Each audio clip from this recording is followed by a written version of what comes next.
राम राम जय श्री राम। वरी पाछो मीन लोग चालू कर नाखे बस में तो भाई पुलिया वच्चे हमारी बस बंद थी गई। एक तो रोज रोज हमारी बसों बगड़ती रही है, तो जमते चालू थी गई वरी। तो बस में उतरीने मैं जाता था आईटीआई अंदर पहुंची मारो भाई शो करतो तो आईफोन नो। तो पछी आई गया रूम में आ भाई खबर नहीं पबजी के फ्री फायर खाती रमे रहा अन जो वामे हूँ करी भाई लेसन लखी रहा। लेसन बेसन लखी भाई बेही गया कम्प्यूटर में मोबाइल में देखे એવું બનાવવાનું હતું। જેવા આઈટીઆઈ ના બહાર નીકળ્યા હતા થોડા ઘણા ચાટો ચાલુ થઈ ગયા હતા। થોડાક આગળ જતા ફૂલ વરસાદ થયો એટલે ભાઈ અમે લીમડા નીચે ઉભા રહી ગયા।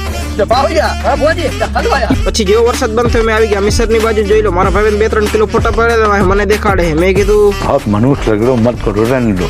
ખબર નહીં કેટલા ફોટા પડાવશે, ઘરની બારે કાઢે જેવા નથી। અઠવાડિયું મોરાય તે કઈ ખાસ પાણી નતું। હવે ભાઈ જોઈ લો પાણી બારી ફૂલ ભરાઈ ગયું, ઝાડવું બાળવા ડૂબી ગયા। પછી જોયું પાણીમાં એક બતક ડૂબતી હતી, ત્યાં ભાઈ રેસ્ક્યુ કરવા આવી ગઈ વિમાન। એક તો આને કોઈ વિમાન જોયું ના ને ભાઈ વિડીયો ઉતારણ કરી નાખે ચાલુ। ખરેખર ઘરને બારે કાઢે જેવો નથી। પછી આ બાજુ જોઈએ તો મસ્ત ચિત્રકલા કરી હતી શંકર ભગવાનની ને કૃષ્ણ ભગવાનની। હવે સતરાવે ફૂલ ભરાઈ ગયો। હવે થોડો ઘણો નાસ્તો કરીને નીકળી ગયા બસ સ્ટેશનની બાજુ।